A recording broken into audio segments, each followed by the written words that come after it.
Hi guys, this is Dan from Magic Pachinko. I would like to say with a really long video on a vintage Pachinko machine, but I'd be lying. It'll be a short one. This is again, not sure of the year because the stickers are just in horrible shape, but again, early 70s, mid 70s. This is a Nishijin Model B, fully restored, and this one is called a blueback for the blue parts that are on the back. This is an odd machine, I guess I want to call it, in the sense that there are no lights on this machine. I don't think there ever was lights on this machine. There was no wire harness, no switches. There is the little holder here for a light, but that's just part of this molded piece of plastic. I don't think this machine ever had lights put on it. And I did talk to somebody else fairly recently that had a blueback, and I said, does yours have lights? And the answer was yes. So I guess it's not something that they decided not to put lights on the bluebacks. I really don't know what the answer is. But at any rate, has been fully restored with a new play field, so on and so forth. Works really well. This is one of the 40 machines that I purchased. I believe I told you guys about that. My friend Rudy from Ohio and I bought 40 Pachinko machines from a guy that his father had collected them over time, and we split them. We got 20 apiece. They were in pretty rough shape. They'd been stored in a barn kind of thing, and they were kind of dirty and a lot of broken parts and things like that. But I went through and picked out some that were in pretty decent shape, and then, you know, after they get restored, they're pretty good. This one had a really bad ashtray, so this is an ashtray from a different machine. This is kind of chewed up, but there's not a heck of a lot you can do unless you want to start replacing the parts. Does have the little label down here that tells you how to play Pachinko, which is kind of cool.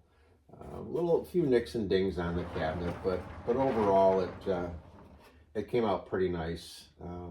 The back sides always look good. I really enjoy the clear plastic because then you can see everything that moves in there. Certainly if you own one of these and you're having trouble with it and you should end up calling me or something and we talk, it's so much easier to describe the things that are internal when you can actually see them instead of having the brown plastic, which is very typical of the Nishijins. So this one has a slightly different ball dump system on it. It's still right here, but it's got a little bit of a different linkage on it.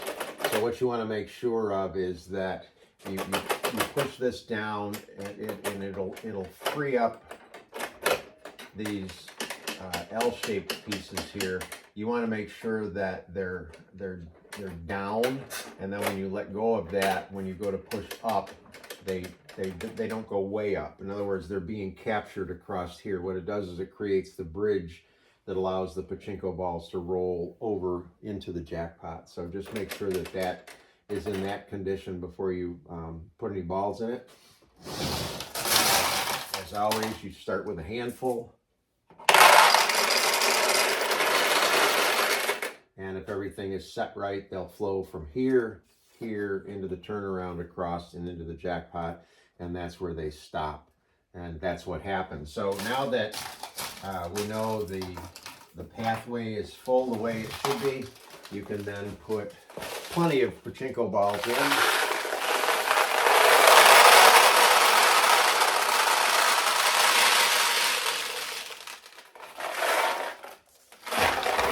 The recommendation is always at least 500. So you want this full, filled right up. This will fill up completely, and the whole pathway fills completely, and then this is where they stop. So this is a really nice machine to show you exactly how a Pachinko machine works. So let me get a pointer here, and I'll show you how it works.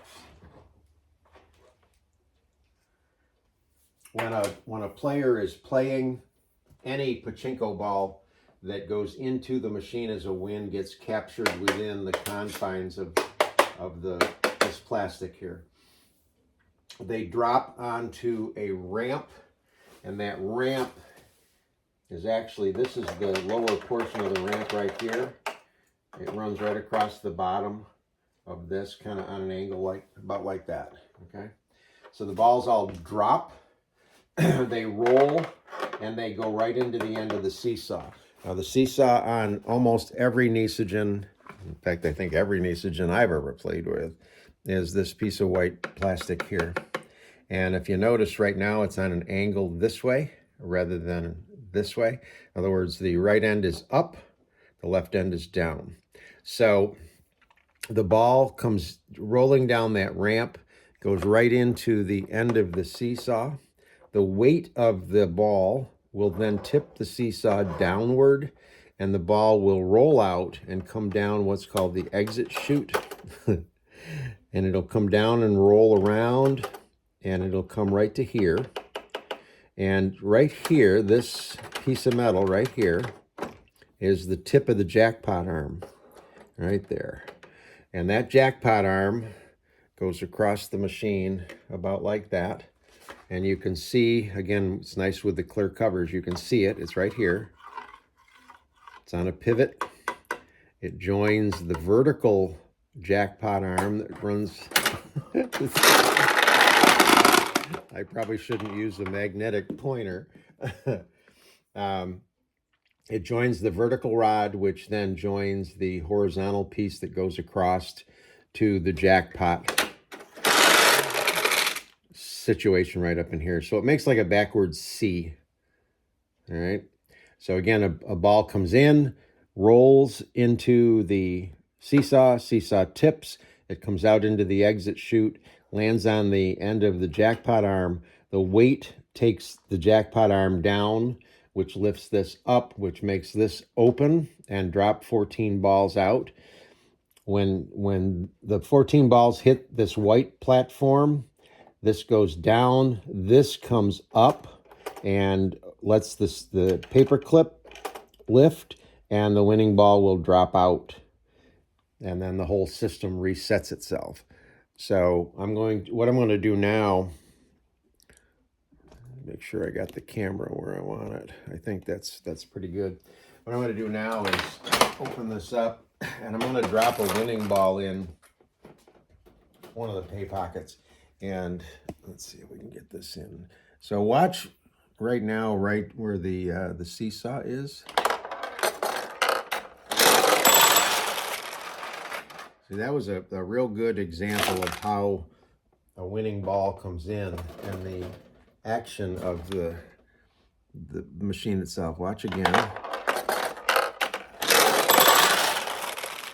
So that's how certainly a Nishijin Model B works. Most all pachinko machines that are patterned after this work the same way.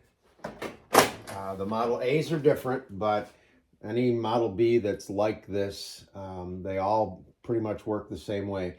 So if you're troubleshooting these things, and I always tell people, if you get a win and it doesn't pay out, what you want to do is look here and here. And typically the seesaw may be tipped down and the winning ball can't get into the seesaw. So there's a reset rod here. You just push up on this rod and it resets the seesaw, and then it should let the winning ball go through. Or you may find that your jackpot arm is maybe only halfway down and the ball got stuck in here. So you can play with the paper clip. You can wiggle this arm a little bit. You can wiggle it over here, depending on the covers that are on the machine to clear that jam. But if it doesn't pay, stop playing. Figure it out, because if you keep playing when it doesn't pay, it only makes the situation worse. So that's kind of the way pachinko machines work. So let's run some balls through this kid and see if we can get any wins here.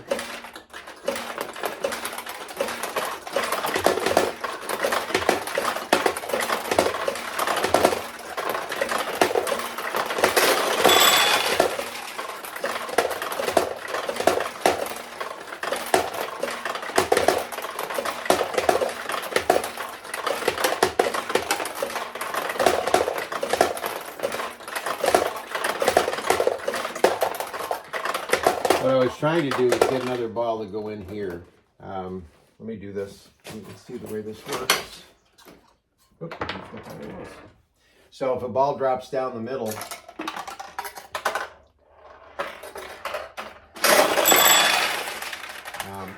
the decider here will flip this way and open this tulip. The next ball in, it will tip the other way and open this one. If it ends up going down through, it won't go through the middle over there, but if it's down through the middle here, it opens the tulip. So now that we've got the tulips open, we've got a much better chance of getting another win.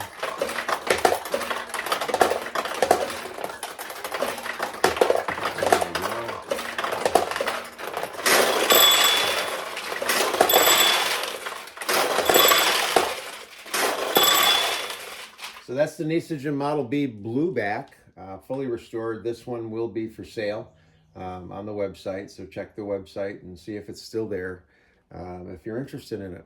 Hope you like it. Thanks.